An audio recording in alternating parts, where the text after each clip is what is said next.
देखिए हर खबर यहीं पर, सब्सक्राइब कीजिए TV9 भारतवर्ष। एक झटका, एक अहम झटका जो हिंदुस्तान ने दिया है चाइना को, और वो कितना बड़ा झटका है, उसके रेमिफिकेशंस क्या हैं, उसके मायने क्या हैं, आइए मैं आपको समझाता हूं। सबसे पहले ये देखें कि वो क्या कदम है जो बहुत सोच विचार के बाद, बहुत अच्छे से ये समझने के बाद कि इसके असर क्या होंगे, ये कितना इंपैक्ट रखता है हमारे ऊपर, और जब ये तार काटे जाएंगे तो इससे कितना छटपटाएगा चीन, और इसके दूरगामी परिणाम क्या होंगे, ये सोचने के बाद जो ये फैसला लिया गया। चीन पर डिजिटल स्ट्राइक, इससे पहले कि सरहद पर स्ट्राइक की जाए, ये डिजिटल स्ट्राइक की गई है। डिजिटल स्ट्राइक में वार नंबर वन क्या है, पहला वार क्या है, कौन सा वो वार है जिससे चीन तिलमिला गया होगा। इसमें कोई खून खराबा नहीं हुआ है, कि एक बूंद भी खून बगैर बहाए कैसे चीन को भीषण दर्द दिया गया है। डिजिटल साजिश का शिकार होने से अब बचेगी दुनिया। ये जो फैसला लिया गया उससे पूरी दुनिया में यह संदेश जाएगा कि हिंदुस्तान ने आखिरकार पहल कर दी है, और इस सत्य के बावजूद कि ये जाहिर है इसका इंपैक्ट होगा उन तमाम लोगों पर जो इन एप्लीकेशंस के और इन पर निर्भरता के साथ वो एक तरीके से आदी हो गए थे। अब अगर उन्होंने इसके बगैर जीवन जीने का और आगे बढ़ने का, इनको डिस्कार्ड करने के बारे में फैसला लिया है, तो इसके मायने क्या हैं। पूरी दुनिया में संदेश जाएगा कि किस तरीके से इन एप्लीकेशंस के जरिए असल में वो लोगों की जिंदगी में, वहां मुल्कों की सिक्योरिटी के ऊपर स्पाइंग कर रहा है, लिहाजा इससे दूर जाना है। पूरी दुनिया के लिए संदेश। वार नंबर 2, दूसरा वार कौन सा है जो हिंदुस्तान ने किया है, चीनी हैकर्स को तगड़ा झटका, क्योंकि यही वो ट्रोजन थे, यही वो चिप्स थे जिसके जरिए, यही वो एप्लीकेशंस थे जिसके जरिए असल में चीन ने बाकी के मुल्कों में एक तरीके से अपने अदृश्य जासूस भेजे हुए थे। आपके हाथ में जो फोन होता है, आप समझते हैं कि ये फोन तो आप इस्तेमाल कर रहे हैं, लेकिन किस तरीके से उस फोन के जरिए चीन जैसा कोई मुल्क आपको इस्तेमाल कर रहा है,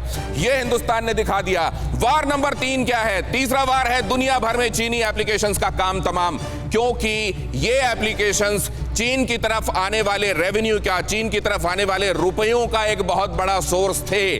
डाउनलोड्स और डाउनलोड्स करोड़ों अरबों में पहुंच गए थे। डाउनलोड्स टिकटॉक जैसे जो एप्लीकेशंस थे, उन्होंने लोगों को एडिक्ट बना दिया था, पबजी भी उन्होंने से एक। और कैसे लोग सिर्फ हिंदुस्तान में सोचिए, एक एप्लीकेशन को इस्तेमाल करने वाले लोग अगर 20 करोड़ हैं तो आप अंदाजा लगा सकते हैं कि इसका इंपैक्ट क्या था। लेकिन किस तरीके से यह इंपैक्ट असल में हिंदुस्तान को नुकसान पहुंचा रहा था, या बाकी के देश जहां पर ये एप्लीकेशंस इस्तेमाल किए जा रहे हैं वहां नुकसान पहुंचा रहा होगा, हिंदुस्तान ने यह संदेश दे दिया है। स्वदेशी एप्लीकेशंस पर आत्मनिर्भर होगा भारत। जब यह तैयारी चल रही थी, अचानक ओवरनाइट नहीं किया गया। तनाव के बाद जब गलवान में खासतौर से जो कुछ हुआ, उसके बाद हिंदुस्तान तुरंत यह फैसला ले सकता था, लेकिन उससे पहले अपना एक स्ट्रक्चर इन प्लेस करना था। ऐसा ना हो कि हम हटाएं लेकिन हमारे पास विकल्प ना हो। कुछ एक के विकल्प हमने बहुत पहले से तैयार करने शुरू कर दिए थे, और जैसे ही हमको लगा कि हम ज्यादातर इंपॉर्टेंट एप्लीकेशंस के अब विकल्प तैयार कर चुके हैं, हमने उनको बाय बाय कर दिया। अब हिंदी चीनी भाई भाई नहीं, हिंदी चीनी बाय बाय है। और वार नंबर 5, चीन के आर्थिक अतिक्रमण पर डिजिटल स्ट्राइक।